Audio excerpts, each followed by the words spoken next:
Hello students, this is GN Bhatia. Welcome to our YouTube channel Maruti mathematics. तो students, आज हम 13 जुलाई 2020 के 10 करंट अफेयर्स के क्वेश्चंस करेंगे। तो चलिए शुरू करते हैं हमारे आज के पहले क्वेश्चन से। तुम्हारा पहला क्वेश्चन क्या है? इंग्लैंड के विश्व कप विजेता फुटबॉल खिलाड़ी जैक चार्ल्टन का हाल ही में कितने वर्ष की उम्र में निधन हो गया है? तो हमारे ऑप्शन है 80 वर्ष, 85 वर्ष, 90 वर्ष या फिर 95 वर्ष। तो हमारा आंसर क्या है? 85 वर्ष। तो इंग्लैंड के विश्व कप विजेता फुटबॉल खिलाड़ी और आयरलैंड के पूर्व कोच जैक चार्ल्टन का हाल ही में इंग्लैंड के पूर्वोत्तर में नॉर्थम्बरलैंड स्थित उनके पैतृक घर में 85 वर्ष की उम्र में निधन हो गया है। उन्होंने वर्ष 1966 विश्व कप फाइनल जर्मनी को 4-2 से हराकर इंग्लैंड को विश्व कप बनाया था। चलिए अगला क्वेश्चन देखते हैं। अगला क्वेश्चन है, हाल ही में अमेरिकी नौसेना में किस मूल की लेफ्टिनेंट मैडलिन स्वीगल ने पहली अश्वेत महिला पायलट बनकर इतिहास बना दिया है? तो हमारे ऑप्शन है भारतीय मूल, अफ्रीकी मूल, ऑस्ट्रियाई मूल या फिर जापानी मूल। तुम्हारा आंसर क्या है? अफ्रीकी मूल। तो हाल ही में अमेरिकी नौसेना में अफ्रीकी मूल की लेफ्टिनेंट मैडलिन स्वीगल ने पहली अश्वेत महिला पायलट बनकर इतिहास बना दिया है। तो अभी तक जो है कोई भी महिला लेफ्टिनेंट नहीं बनी थी, तो ये अफ्रीकी मूल की जो पहली महिला बनी है।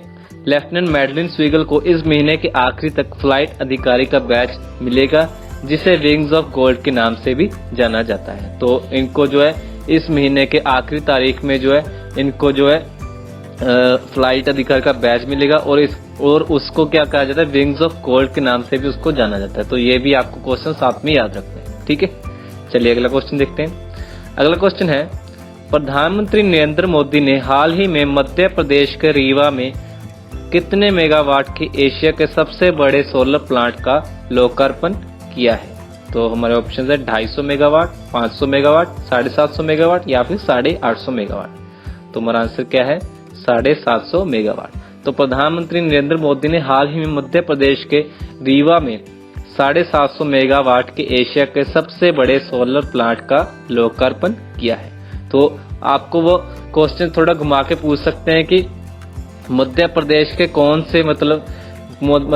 कौन से राज्य में जो है सबसे बड़ा सोलर प्लांट लगाया गया? तो आपका आंसर क्या होना चाहिए? रीवा होना चाहिए, ठीक है। तो आपको बीच में क्वेश्चन जो है वो भी याद रखने, क्वेश्चन को भी अच्छे से पढ़ा कीजिए। कई बार क्वेश्चन में ही आपका आंसर होता है, ठीक है। तो वीडियो कॉन्फ्रेंसिंग के जरिए नरेंद्र मोदी जी ने अल्ट्रा मेगा सौर ऊर्जा संयंत्र को राष्ट्र को समर्पित किया है, ठीक है। चलिए अगला क्वेश्चन देखते हैं। अगला क्वेश्चन है, हाल ही में किसने म्यूचुअल फंड पर सलाहकार समिति का पुनर्गठन किया है? तो हमारे ऑप्शन है केंद्र सरकार, सेबी, नीति आयोग या फिर योजना आयोग। तो मैंने आपको एक चीज और बताई थी कि नीति आयोग किसके अंडर होती है? तो नीति आयोग होती है प्रधानमंत्री के अंडर ही होती है ये। तो सारा जो इसका जो इसका सारा मतलब काम संभालते हैं वो प्रधानमंत्री ही देखते हैं, ठीक है। तो हमारा आंसर क्या है इस क्वेश्चन का? तुम्हारा आंसर है सेबी। तो भारतीय प्रतिभूति एवं विनिमय बोर्ड यानी कि सेबी ने हाल ही में म्यूचुअल फंड उद्योग के विनियमन और विकास से संबंधित मामलों पर सलाह देने वाली सलाहकार समिति का पुनर्गठन किया है। इस 20 सदस्यीय सलाहकार समिति की प्रमुख उषा थोराट है।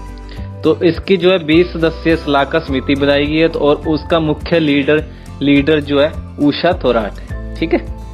चलिए अगला क्वेश्चन देखते हैं। अगला क्वेश्चन है, इनमें से किस राज्य सरकार ने हाल ही में चीनी उपकरण व डिवाइस का इस्तेमाल ना करने की घोषणा की है? तो वो कौन सा राज्य है जिसने चीनी उपकरण या कोई भी चीनी डिवाइस हो उसका इस्तेमाल ना करने की घोषणा की है? तो हमारे ऑप्शन है केरल सरकार, गुजरात सरकार, पंजाब सरकार या फिर उत्तराखंड सरकार। तो हमारे आंसर है उत्तराखंड सरकार। तो उत्तराखंड सरकार के मुख्यमंत्री का नाम क्या है? त्रिवेंद्र सिंह। तो उत्तराखंड सरकार के मुख्यमंत्री त्रिवेंद्र सिंह रावत ने हाल ही में चीनी उपकरण व डिवाइस का इस्तेमाल ना करने की जो है घोषणा की है। साथ ही मुख्यमंत्री त्रिवेंद्र सिंह रावत ने केंद्र सरकार द्वारा टिकटॉक तथा अन्य चीनी ऐप को प्रतिबंध किए जाने की सराहना की है। तो ये जो सारे ऐप थे वो चाइना के थे, तो इस पर जो है भारत ने अभी प्रतिबंध लगा दिया। तो इसके बाद अब जो उत्तराखंड सरकार उसने भी जो है चीनी डिवाइसों और चीनी कोई भी उपकरण उस पर भी प्रतिबंध लगा दी। ठीक है, चलिए अगला क्वेश्चन देखते हैं। अगला क्वेश्चन है, भारत का कौन सा राज्य सभी घरों को गैस कनेक्शन देने वाला देश का पहला राज्य बन गया है? तो वो कौन सा राज्य है जिसने सभी घरों को गैस कनेक्शन दिया है? तो हमारा ऑप्शन है हिमाचल प्रदेश, केरल, गुजरात या फिर महाराष्ट्र। तो हमारा आंसर क्या है? हिमाचल प्रदेश। तो हिमाचल प्रदेश राज्य सभी घरों को गैस कनेक्शन देने वाला देश का पहला राज्य बन गया है। यहाँ पर हर घर में एलपीजी गैस कनेक्शन उपलब्ध है। तो वहाँ पर ऐसा कोई भी घर नहीं है जहाँ पर गैस का कनेक्शन ना हो, चाहे वो छोटे से छोटा घर हो या बड़े से बड़ा। ठीक है, तो मुख्यमंत्री जयराम ठाकुर ने कहा है कि कोरोना काल में ये हमें बड़ी कामयाबी मिली है। तो ये अपने आप में बहुत बड़ी बात है, क्योंकि कोरोना के चलते हुए ये काम बहुत मुश्किल था। तो कोरोना के चलते हुए भी ये काम पॉसिबल हो पाया, तो ये बहुत बड़ी बात है। ठीक है, चलिए अगला क्वेश्चन देखते हैं। अगला क्वेश्चन है, निम्न में से किस राज्य सरकार ने नेकर सम्मान योजना शुरू की है? तो हमारे ऑप्शन है महाराष्ट्र सरकार, कर्नाटक सरकार, अरुणाचल प्रदेश सरकार या फिर पंजाब सरकार। तो हमारा आंसर क्या है? कर्नाटक सरकार। तो कर्नाटक सरकार ने हाल ही में नेकर सम्मान योजना शुरू की है, जिसका अर्थ बुनकर सम्मान योजना है। तो चतुर अखिल भारतीय हथकरघा जनगणना के मुताबिक, हथकरघा मतलब जो हाथ की कला होती है, जैसे मिट्टी के घड़े बनाना, ये मैंने आपको कल के क्वेश्चन में बताया था। तो कर्नाटक राज्य में 54,799 हथकरघा बुनकर पंजीकृत हैं। तो 54,799 लोग हैं जो हाथ की कला वाले कामों में उन्होंने अपना रजिस्ट्रेशन करवाया हुआ है। ठीक है, चलिए अगला क्वेश्चन देखते हैं। अगला क्वेश्चन है, हाल ही में जीवन बीमा उत्पादों की पेशकश के लिए किस बैंक ने बजाज अलायंस के साथ समझौता किया है? तो हमारे ऑप्शन है Ujjwal finance bank, Canara bank, Karur Vysya bank या फिर बैंक ऑफ बड़ौदा। तो हमारा आंसर क्या है? करूर वैश्य बैंक। तो करूर वैश्य बैंक ने जो हाल ही में जीवन बीमा उत्पादों की पेशकश के लिए बजाज अलायंस के साथ जो है समझौता किया है। करूर वैश्य बैंक की स्थापना वर्ष 1916 में हुई थी, जिसका मुख्यालय तमिलनाडु के करूर शहर में। तो ये करूर शहर के नाम पर ही ये बैंक रखा गया, करूर वैश्य बैंक। ठीक है, चलिए अगला क्वेश्चन देखते हैं। अगला क्वेश्चन है, लियोनेल मेसी ला लीगा के एक सीजन में कितने अधिक गोल असिस्ट करने वाले पहले खिलाड़ी बन गए? तो लियोनेल मेसी का किस टीम से खेलते हैं? ये बार्सिलोना से खेलते हैं। तो हमारे ऑप्शंस क्या हैं? 20 से अधिक, 30 से अधिक, 40 से अधिक या फिर 50 से अधिक। तो हमारा आंसर क्या है? 20 से अधिक।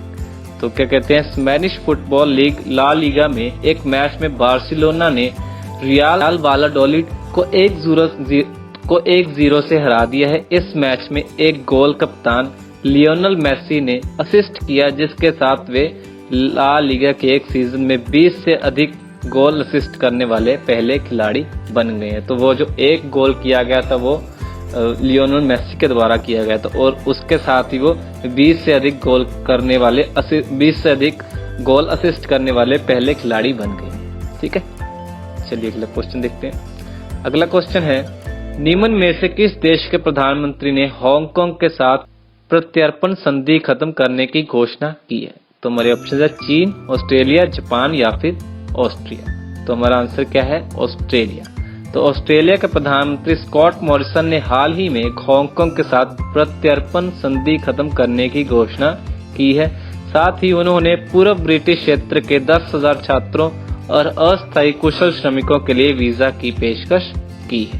ठीक है, तो आपको ये भी याद रखना कि ऑस्ट्रेलिया के प्रधानमंत्री कौन है? तो उनका नाम है स्कॉट मॉरिसन। ये भी कई बार क्वेश्चन पूछे जाते हैं, तो आपको इनको भी डिटेल में याद रखना है। तो बस आपको डेली के 10 मिनट निकाल के ये क्वेश्चन देखने हैं। डेली के 10 मिनट, बस 10 मिनट बहुत कम होते हैं। कभी भी फ्री बैठे हो तो 10 मिनट निकाल के ये वीडियोस देख लीजिए कीजिए, क्योंकि ये आपके लिए बहुत बेनिफिट होंगी। इसमें से बहुत से क्वेश्चन आपके आने वाले एग्जाम में आएंगे। ठीक है, तो इनको ध्यान से पढ़ते रहिए। तो अगर अभी तक आपने हमारे चैनल को सब्सक्राइब नहीं किया तो चैनल को सब्सक्राइब कर लें, ताकि आने वाली और वीडियोस आप देखते रहें और मैथ्स और रीजनिंग की वीडियोस भी आपको मिल सके। ठीक है, तो चलिए मिलते हैं हमारी अगली वीडियो के साथ। Thank you.